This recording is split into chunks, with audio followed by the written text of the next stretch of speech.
So in this video, we're going to talk a little bit of inside baseball about writing and anxiety over artificial intelligence (AI). And this is something that I've seen come up a lot in some of the indie author forums, in particular, online forums. And the way I tend to look at technological change, just to kind of put it in perspective for you, when I bought my first home stereo for my bedroom back in 1981. It had an 8-track player. And I actually kind of liked 8 tracks. I mean, eight tracks I think were kind of an underrated technology, but that's a whole other discussion. But I got into 8 tracks just as 8 tracks were being made obsolete. I think around 1984 they stopped making 8 tracks for the commercial market, so I had to change. So then I went to cassettes for a while, and then they changed to CDs on me, and I stuck with those for a long time, and then the streaming and so on. So what about this anxiety about AI from the perspective of writers? And I would be lying if I said to you that I've not felt some. I have felt some anxiety about it myself too. But one thing I like to do is look for analogies in other fields. Let's take, for example, in music. There was something like this that existed in music 50 years ago, kind of what we might call AI before AI. Back in the 1960s, right around the time I was born, there was a record producer named music producer named Don Kirshner. And what he decided that he wanted to do is he wanted to make a hit record without having to deal with temperamental musicians. And so what he did was, obviously he didn't have AI back in the late 1960s, but he did have access to session musicians. And so one group he came up with was the Archies, who actually they produced at least one hit single that you've probably heard, Sugar Sugar. Go out onto YouTube and you can easily find it and listen to it. And all of the members of the Archies, they were cartoon characters. They existed as animated characters, but nobody thought that these individuals were real. And yet at the same time, they're a hit record out of this. And I was a little, I was barely alive at this point. So I don't remember much of the buzz that was going on about it, but I'm sure there was some anxiety among musicians in the music community at that time. Well, here this record producer comes in and he uses anonymous session musicians to create this hit record. What does that say about our future? There was another one, the Monkees. Even if you're if you're of a certain age, you remember watching the Monkees cartoon, or not cartoon, but a TV show. It was a live action TV show. In the early 1970s, we watched it. I don't know if it was originally created with kids in mind, but it was big with Gen X kids back in the early 1970s. And it kind of had some little humorous skits and some music. I enjoyed it, but the Monkees were another band that were an artificial band created by Don Kirshner. Now there were the four faces to them: Davy Jones and I think Peter Tork was the other one, Mike Nesbitt. There's one, Mickey Dolenz. And you've heard of these individuals. Davy Jones died about a decade ago, and he was very popular with the Teeny Bopper set in the 1970s. But even though these four individuals were technically musicians, they were not used on a lot of the original tracks for the Monkees. They were primarily chosen for their stage presence.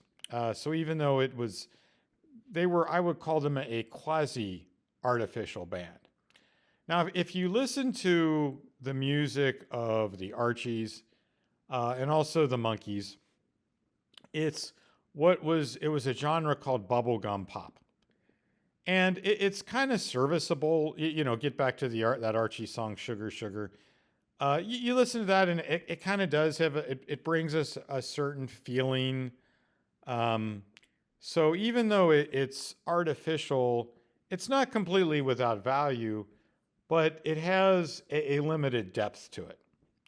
And if you compare that to another band that was breaking out at that time, Led Zeppelin, Led Zeppelin's just in a completely different universe.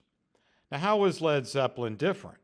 One thing that was, and this is a key point that I'm going to return to as it applies to writing, Led Zeppelin did not follow a specific trope. Led Zeppelin was like bubblegum pop. It all kind of sounds the same, similar themes, similar cadences, and so on. Well, if you're familiar with Led Zeppelin's catalog, you've got Stairway to Heaven, which is completely different from Whole Lotta Love, which is completely different from Kashmir, which is completely different from Black Dog. So to artificially engineer Led Zeppelin would be extreme. It would have been almost impossible to have done that with sessions musicians in the 1960s. And that's before we even get into the stage presence of Robert Plant, the guitar riffs of Jimmy Page, and so on. Even the drumming of John Bonham was, very distinctive. So how does that relate to writing and this anxiety about AI fast forward 50 years? Well, one of the things that I noticed in the indie writing community very early on, before AI came about, that kind of alarmed me and really kind of turned me off, was this overemphasis on repeatable tropes. Many of them existed in romance, like, the reverse harem billionaire cowboy romance, just incredibly specific, or romance novels that are only about hockey players. And there have been now, for a long time, romance authors who they write one very narrow category of romance fiction, and they just kind of repeat this over and over again. And when you get into romantasy, it's the same thing. And some of these tropes get a little bit bizarre and highly sexualized, and they tend to be repetitive across the genre. Now, not to pick on romance, there's also the same thing in the types of fiction that men tend to more write, because let's be honest here, most romance fiction is written and consumed by women. Well, in men's genres too, you've got, for example, in science fiction, Space Marines. And I remember being on a forum a few years ago, and there was a particular person who was kind of a self-appointed guru, and they're saying, well, what if you really want to succeed right now, write a 17-volume series on Space Marines, And you also see this in some of the more conventional action genres. Now the Jack Reacher books, which most of you are familiar with, or many of you will be familiar with, written by Lee Child. There's actually a couple of indie authors out there who have so closely patterned the Jack Reacher books that it's like borderline plagiarism.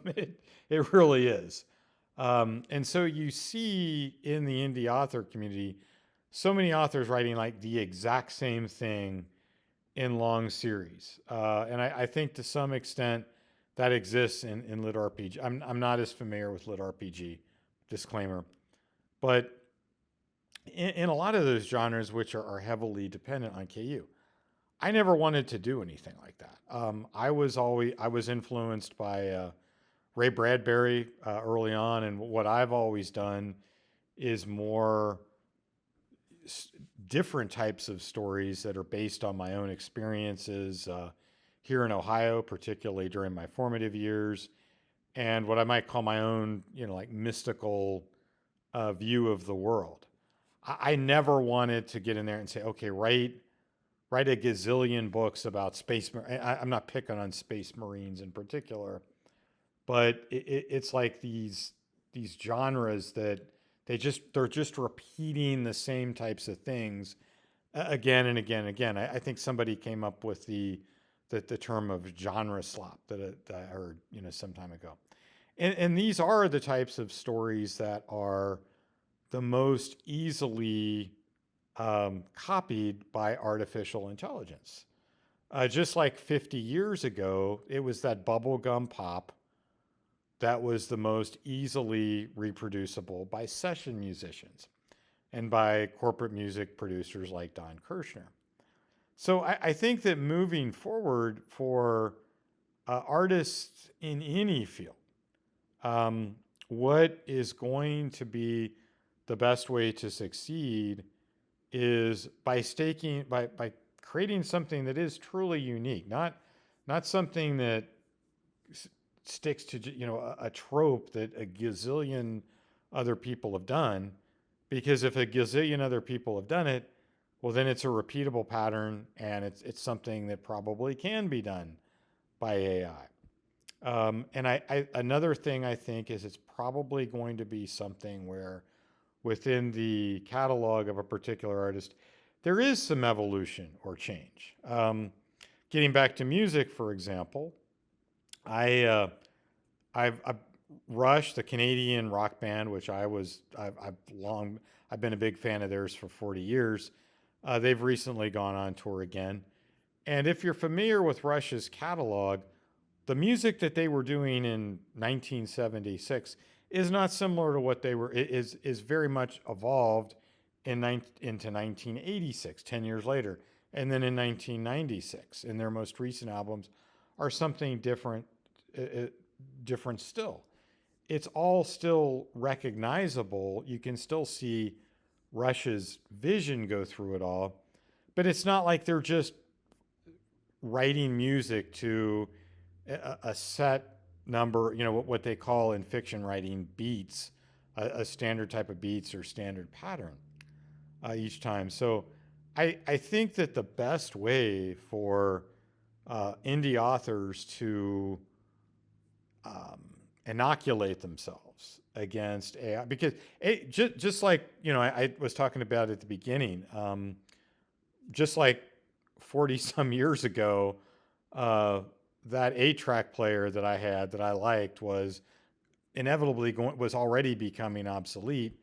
Maybe certain types of tropey fiction are also going to be highly susceptible to AI in the near future, and in some cases in the present.